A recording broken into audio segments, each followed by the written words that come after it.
Hey everyone, I'm back with a book review, and this book is by the author Queen Amina, and the title of the book, as you can see, is If Some Wishes Came True, A Lesson Learned.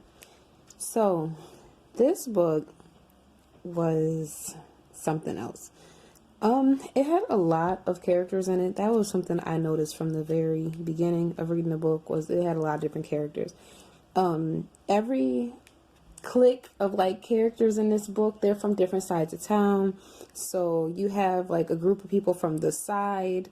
There's these women that are from Ashton Street that's always fighting and doing stuff. You got girls that are from Santo Road, Rush Road Hoes, I guess. I don't even know. I don't know. I'm not from down south, so I don't know none of these streets and stuff or these little areas, so I'm not aware of whatever. But when I say there were a lot of people in this book, you have Darlene, you got Gladys, you have Tyrese, you have Wishes, which is the main character, you have Teddy, Bugs, Taz, Bull, you have their mother, the dad, I don't even remember his name right now. I'm trying to remember his name. I'm looking through it. You also have Gina, you have Shorty, you have Mrs. House, you got some of Bull's friends, one of his friends that was from North Philly, his name was Roland.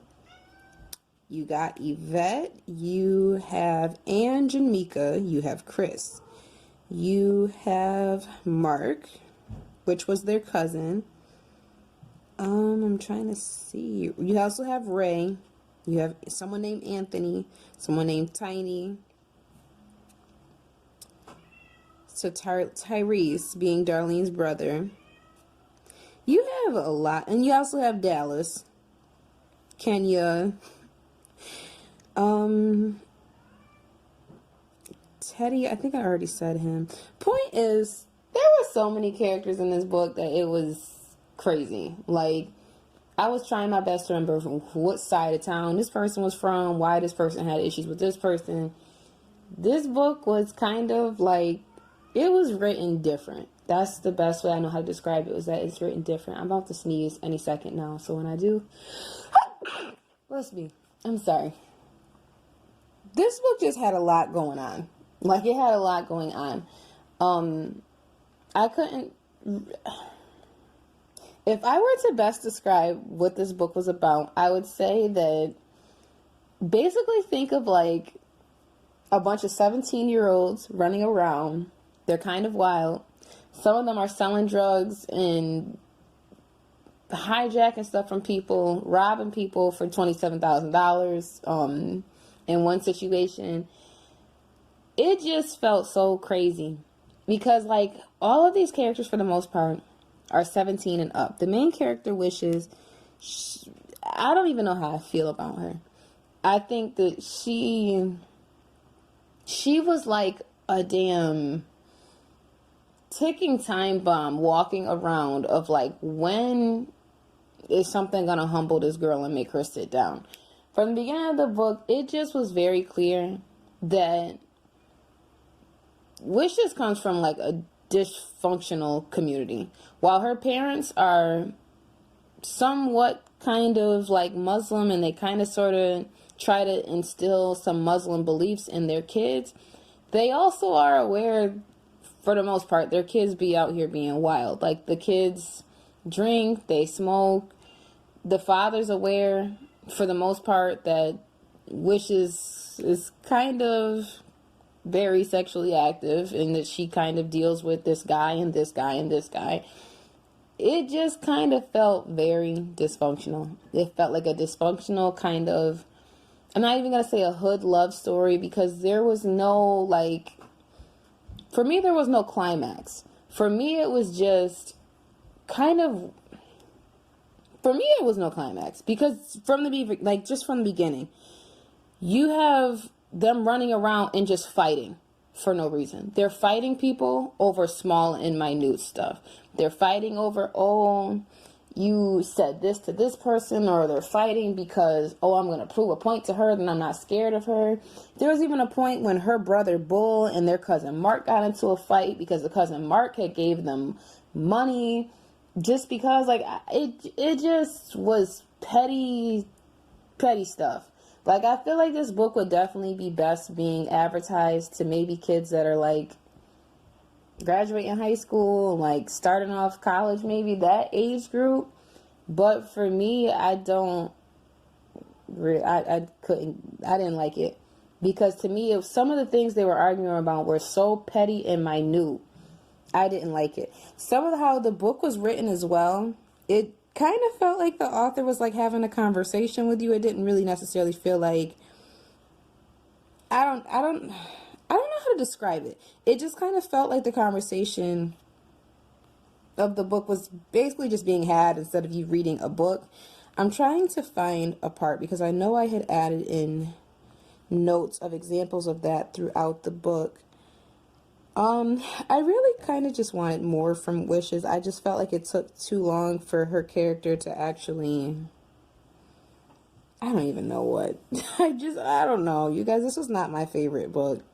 It wasn't. I really don't get into hood books. That's not my favorite kind of book to read. It's honestly my least favorite because, again, I want more. I want more from urban fiction. I want more from hood love stories or hood books like this, I guess. It just wasn't my cup of tea because it just was kind of just the way that Wishes was even trying to punk like this girl.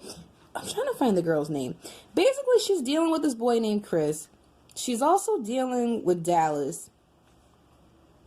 And she gets pissed off with Chris because a girl approaches her and asks her if she's messing with Chris, and instead of her just being direct and just being forward, she's like, oh, you can go talk to him. And it's like, okay, I get that, but it's just the way they kind of like, and the way the whole family antagonizes people. The way that Wishes sits here and tells like people, oh, well, if you have a problem with me, I'm gonna go get my brother and this and that.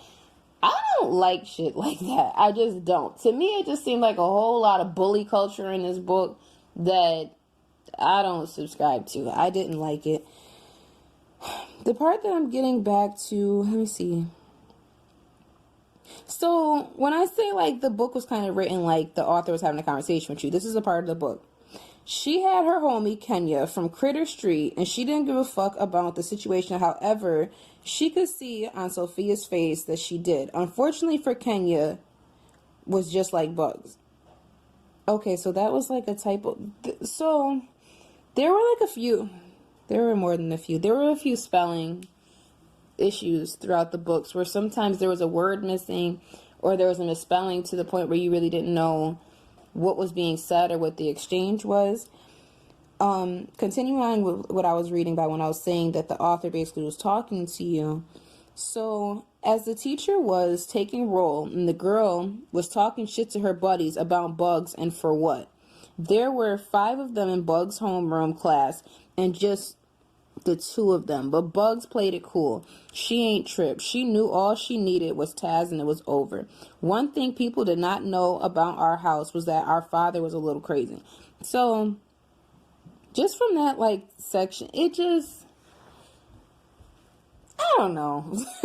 I don't know. It's really one of those books where you would have to pick it up and read it yourself to understand where I'm coming from. When I say there were just certain parts that just kind of had me feeling like, what the hell did I just read? And I really wanted to be able to enjoy this book, but I couldn't get into it. I wouldn't even feel comfortable giving the book a rating, like out of 5. I wouldn't feel comfortable saying where I would rate it because I just personally did not enjoy the book. I couldn't follow it.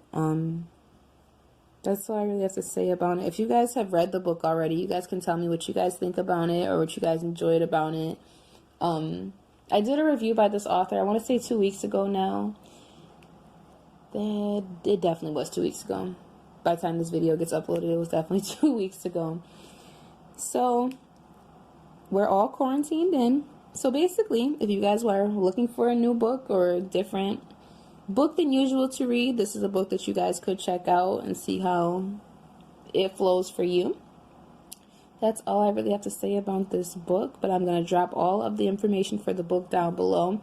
You can get this book on Kindle Unlimited, so that is a plus. And for the people who don't know what Kindle Unlimited is, I believe that right now Amazon still has, like, you can subscribe to Kindle Unlimited for $9.99 a month, I want to say. That should still be the price unless they done changed it because of all the stuff. But for $9.99 a month, you can download 10 books at a time. You can keep them in your library and you can read them. You can interchange the books and trade them out when you're done reading them. Or you can just keep them on your library and just stay with the same 10 books.